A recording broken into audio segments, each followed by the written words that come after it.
हरे कृष्णा। स्वागत है आपका अपने चैनल लड्डू गोपाल जी पर। आज हम जानेंगे हरतालिका तीज व्रत की कथा और महत्व। यह व्रत भाद्रपद शुक्ल पक्ष की तृतीया को यह व्रत किया जाता है। सुहाग चाहने वाली स्त्रियों को इस दिन शंकर पार्वती सहित बालों की मूर्ति बनाकर पूजा करनी चाहिए तथा सुंदर वस्त्रों और कदली स्तंभों से घर को सजाकर नाना प्रकार के मंगल गीतों से रात्रि जागरण करना चाहिए। हरतालिका तीज का व्रत पति पत्नी के प्रेम, दीर्घायु और अविवाहित कन्याओं के लिए उत्तम वर की प्राप्ति का प्रतीक है। व्रत रखने वाली महिलाएं दिन भर निर्जला उपवास करती हैं। शाम को भगवान शिव और माता पार्वती की मिट्टी की प्रतिमा बनाकर पूजन करती हैं। कथा सुनना और पूजा अर्चना करना इस व्रत का मुख्य अंग है। इस व्रत को सौभाग्य देने वाला व्रत भी कहा जाता है, इसीलिए विवाहित महिलाएं इसे बड़े उत्साह के साथ करती हैं। यह व्रत माता पार्वती और भगवान शिव की पूजा के लिए किया जाता है। मान्यता है कि माता पार्वती ने कठोर तप करके शिवजी को पति रूप में प्राप्त किया था। इस व्रत को करने वाली स्त्रियां पार्वती के समान सुखपूर्वक पति रमण करके शिवलोक को जाती हैं। आइए सुनते हैं हरतालिका व्रत की कथा।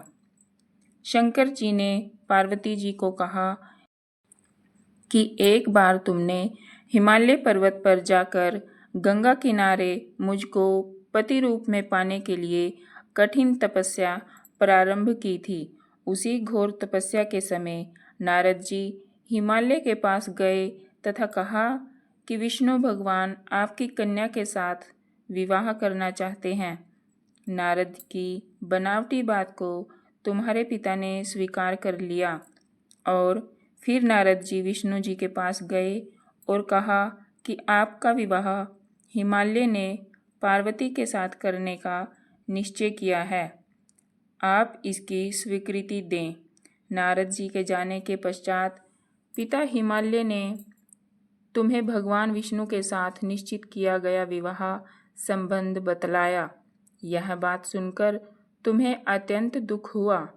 एक सखी के द्वारा दुख का कारण पूछे जाने पर तुमने कहा था कि मैं इधर भगवान शंकर के साथ विवाह करने के लिए कठिन तपस्या कर रही हूँ और इधर हमारे पिताजी श्री विष्णु जी के साथ संबंध करना चाहते हैं।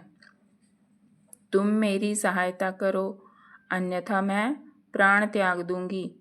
सखी ने धीरज देते हुए कहा, मैं तुम्हें ऐसे वन में ले चलूंगी कि तुम्हारे पिता को पता भी नहीं चलेगा।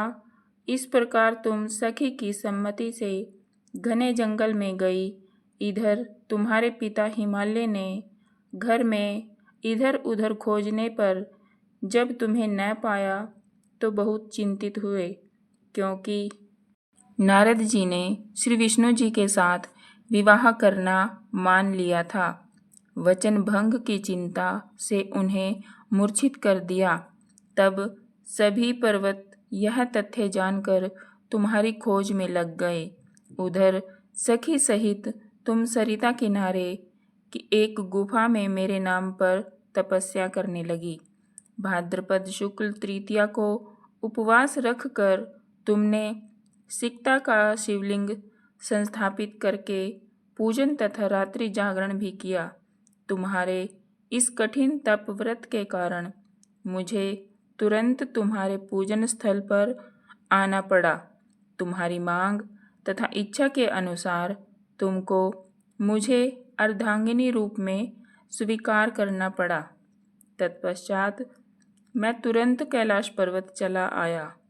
प्रातः वेला में जब तुम पूजन सामग्री नदी में छोड़ रही थी, उसी समय हिमालय राज उस स्थान पर आ पहुँचे।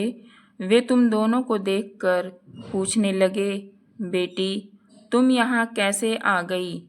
तब तुमने विवाह वाली बात सुना दी।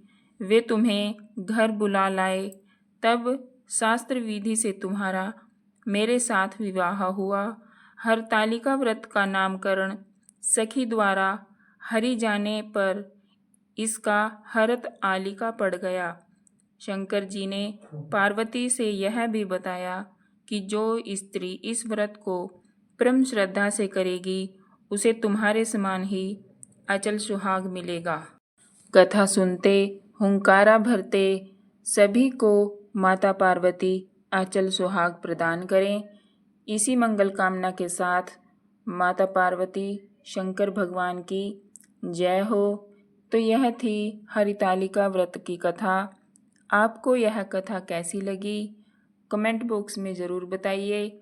अगर चैनल पर नए हैं तो चैनल को सब्सक्राइब कर लीजिए ताकि आने वाली वीडियो का नोटिफिकेशन आपको मिल जाए।